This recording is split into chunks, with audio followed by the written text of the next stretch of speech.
Dear students, a very warm welcome to all of you in my today's lecture of Business Statistics.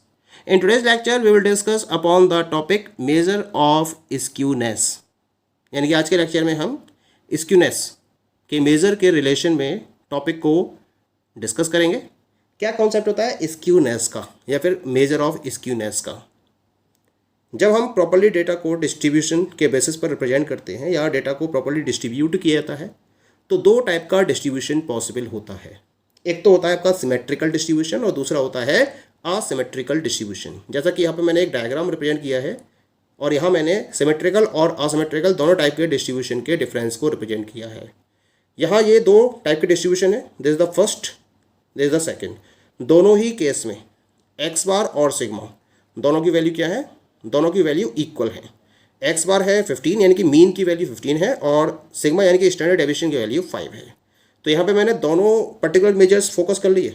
Measure of central tendency और measure of variation दोनों ही equal हैं. अब जब दोनों ही equal हैं तो उस केस में हम दोनों सीरीज़ को किस बेसिस पर कंपेयर कर सकते हैं. तो इसके लिए हम सिमेट्री का यूज़ करते हैं जिसे हम स्क्यूनेस के नाम से जानते हैं. जो असिमेट्री होती है सिमेट्रिकल अप्रोच का यूज़ करते हैं जिसमें हम असिमेट्री यानी कि स्क्यूनेस के बेसिस पर दोनों टाइप के डिस्ट्रीब्यूशन को प्रॉपर्ली कंपेयर कर सकते हैं. अब कैसे कंपेयर करेंगे, जैसे कि यहाँ पर आप डेटा का डिस्ट्रीब्यूशन देख रहे हैं 10, 30, 60, 60, 30, 10. तो यहाँ पर एक मिरर इमेज है. यानी कि अगर मैं इसको मिडिल वैल्यू मान लूँ तो इसके दोनों तरफ जो वेटेज है वो इक्वल है. ये इसकी मिरर इमेज है तो हम इसे बोलेंगे सिमेट्रिकल डिस्ट्रीब्यूशन. जबकि इस पर्टिकुलर डिस्ट्रीब्यूशन में मिरर इमेज आपको दिखाई नहीं दे रही है. एक पहले वैल्यू 10 थी, फिर 40 हो गई, फिर 30 हो गई, फिर 60 हो गई, फिर 20 हो गई, फिर 10 हो गई. तो कभी घट रही है, कभी बढ़ रही है, कभी घट रही है, कभी बढ़ रही है. यहाँ क्या है, वैल्यू लगातार बढ़ रही है और फिर उसका लगातार घट रही है. तो ये आपका कहलाएगा सिमेट्रिकल पैटर्न और ये कहलाएगा असिमेट्रिकल पैटर्न. इसके बेसिस पर हम ये कह सकते हैं कि ये जो फर्स्ट डिस्ट्रीब्यूशन है ये आपका मोर रिजिड है, यूनिफॉर्मिटी है इसके अंदर. जबकि सेकंड वाली डिस्ट्रीब्यूशन में यूनिफॉर्मिटी नहीं है, भले ही उनका मीन और स्टैंडर्ड डेविएशन दोनों इक्वल हैं उसके बावजूद भी.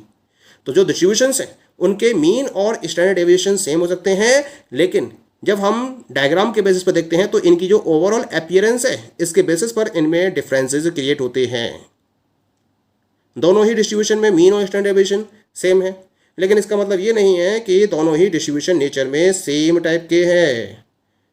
लेफ्ट हैंड साइड वाला सिमेट्रिकल है जबकि राइट हैंड साइड वाला असिमेट्रिकल है, या इसे ही हम स्क्यूड डिस्ट्रीब्यूशन के नाम से जानते हैं और इसी डिस्ट्रीब्यूशन को हम स्क्यूड डिस्ट्रीब्यूशन का नाम देते हैं.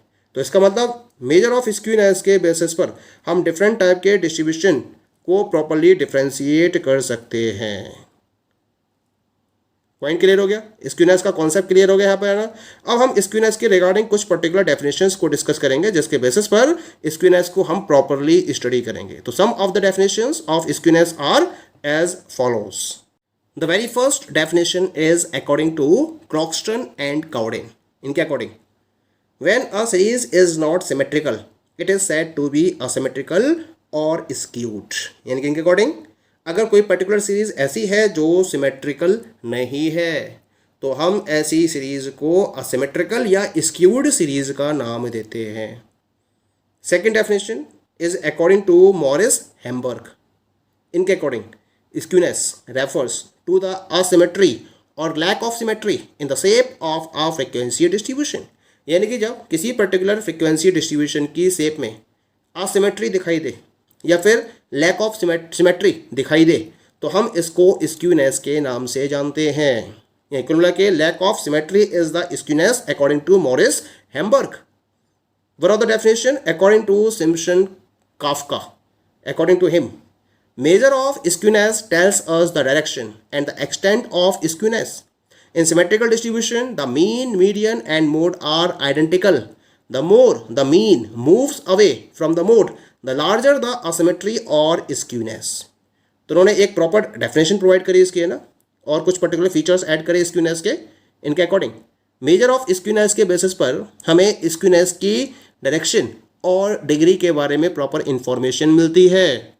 अगर कोई डिस्ट्रीब्यूशन सिमेट्रिकल है तो उस केस में उसके मीन, मीडियन और मोड तीनों आइडेंटिकल होते हैं और तीनों एक ही पॉइंट पर लाई करते हैं. लेकिन जैसे जैसे मीन और मोड का डिफरेंस बढ़ता चला जाएगा, असिमेट्री या स्क्यूनेस उतनी ही ज़्यादा होती चली जाएगी। जितना ज़्यादा डिफरेंस होगा मीन का मोड से, स्क्यूनेस और असिमेट्री उतनी ही ज़्यादा होगी। ये कहना था सिम्पसन और काफ्का का। One of the more definition is according to Garrett. Garrett के according a distribution is said to be skewed when the mean and the median fall at different points in the distribution and the balance, जिसे हम centre of gravity का भी नाम देते हैं, is shifted to one side or the other, to left or right। इन्होंने भी एक बहुत प्रॉपर डेफिनेशन प्रोवाइड करी इसके रेफरेंस में। हम किसी भी डिस्ट्रीब्यूशन को स्क्यूड डिस्ट्रीब्यूशन का नाम देते हैं जब इसके मीन और मीडियन एक ही पॉइंट पर ना होकर डिस्ट्रीब्यूशन में डिफरेंट पॉइंट्स पर लाई करते हो और उस पर्टिकुलर डिस्ट्रीब्यूशन का जो बैलेंस है या जो सेंटर ऑफ ग्रेविटी है वो एक पर्टिकुलर साइड या फिर दूसरी पर्टिकुलर साइड में शिफ्ट हो जाए, या तो लेफ्ट साइड में शिफ्ट हो जाए या फिर वो राइट साइड में शिफ्ट हो जाए, तो हम ऐसे डिस्ट्रीब्यूशन को स्क्यूड डिस्ट्रीब्यूशन का नाम देते हैं। तो चारों ही डेफिनेशन में अलग अलग पॉइंट्स को फोकस करते हुए स्क्यूनेस की डेफिनेशन प्रोवाइड की गई। अगर हम इन पर्टिकुलर डेफिनेशंस को प्रॉपर्ली एनालाइज करें तो हम ये कह सकते हैं कि जो स्क्यूनेस है इसका मतलब होता है लैक ऑफ सिमेट्री, यानी कि अगर दिए हुए डिस्ट्रीब्यूशन में किसी भी टाइप की कोई भी सिमेट्री नहीं है तो ये डिस्ट्रीब्यूशन आपका स्क्यूड डिस्ट्रीब्यूशन या असिमेट्रिकल डिस्ट्रीब्यूशन के नाम से जाना जाता है। That is clear. So this is about the concept and definitions of skewness. Now we will discuss about the types of skewness. कितने टाइप की होती है स्क्यूनेस? एक्चुअली जो डिस्ट्रीब्यूशन होता है वो आपका सिमेट्रिकल और असिमेट्रिकल होता है। ठीक है, सिमेट्रिकल में मीन, मीडियन और मोड तीनों एक ही पॉइंट पर लाई करते हैं। ठीक है, और वही डिस्ट्रीब्यूशन का सेंटर ऑफ ग्रेविटी भी जाना जाता है। असिमेट्रिकल में मीन, मीडियन और मोड तीनों डिफरेंट पॉइंट्स पर लाई करते हैं क्योंकि लैक ऑफ सिमेट्री होती है, इसी वजह से इसको हम असिमेट्रिकल या स्क्यूड डिस्ट्रीब्यूशन का नाम देते हैं। अब ये जो स्क्यूड डिस्ट्रीब्यूशन है ये भी दो टाइप का होता है। एक होता है आपका पॉजिटिव स्क्यूनेस और दूसरा होता है इसके अंदर that is known as the negative skewness. पहले बात करेंगे अबाउट द पॉजिटिव स्क्यूनेस की। If the given distribution is shifted to the left and with its tail on the right side it is a positively skewed distribution. यानी कि अगर दिए हुए distribution में जो प्रॉपर डिस्ट्रीब्यूशन है वो लेफ्ट साइड में आपको शिफ्टेड दिखाई दे रहा है और उसकी जो टेल है वो राइट साइड में शिफ्टेड दिखाई दे रही है, तो हम ऐसे डिस्ट्रीब्यूशन को पॉजिटिवली स्क्यूड डिस्ट्रीब्यूशन का नाम देते हैं। जैसा कि यह डायग्राम में आप देख रहे हैं, दिस इज द डायग्राम। ठीक है, और इस पर्टिकुलर डायग्राम में ये जो प्रॉपर डिस्ट्रीब्यूशन है it is shifted to the left side और जो उसकी टेल है it is shifted to the right side. तो इसी वजह से इसे हम बोलेंगे positively skewed distribution. Point clear हो गया। इस टाइप के डिस्ट्रीब्यूशन में हमेशा जो मीन की वैल्यू होती है वो मैक्सिमम होती है। The value of mean is maximum and that of mode least, और जो मीडियन है वो इन दोनों के बीच में लाई करता है, जैसा कि आप यहाँ डायग्राम में देख रहे हैं।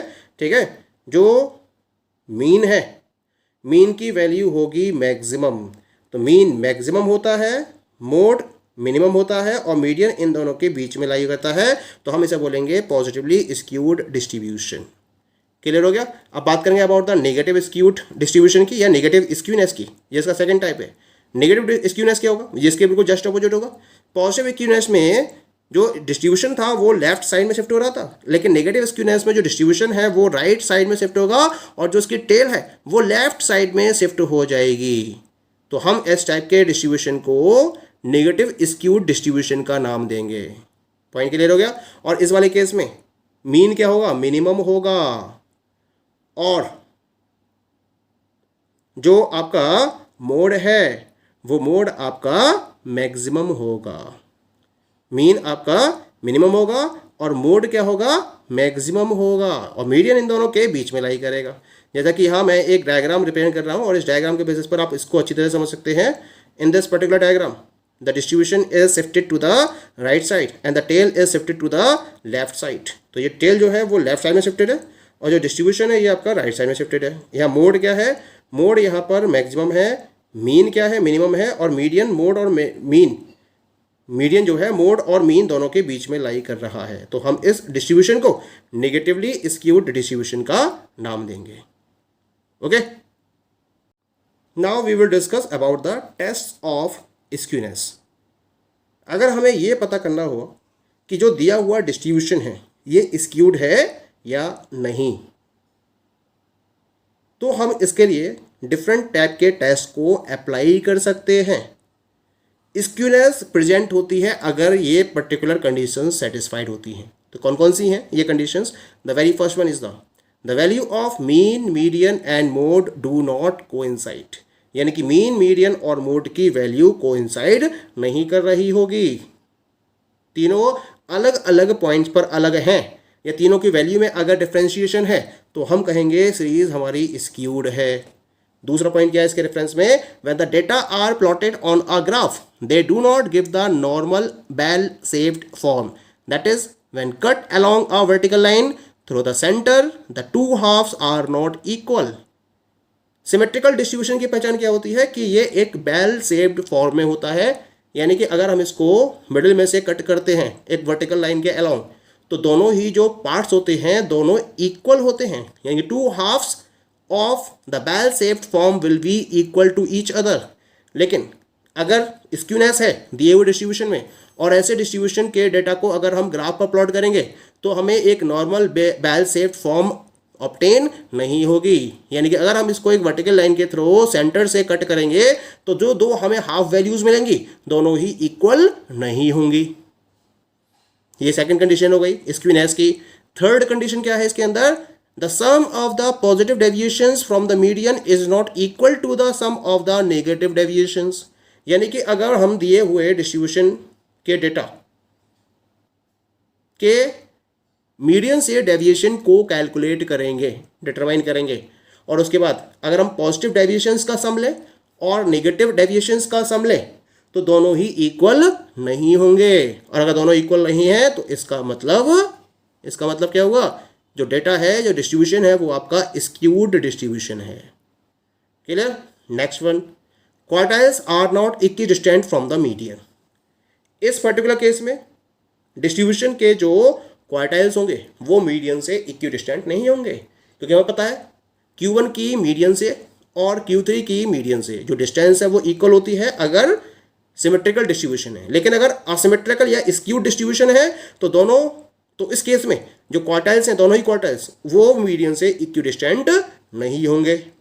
और लास्ट कंडीशन है इसके अंदर, frequencies are not equally distributed at points of equal deviation from the mode. जो फ्रीक्वेंसीज हैं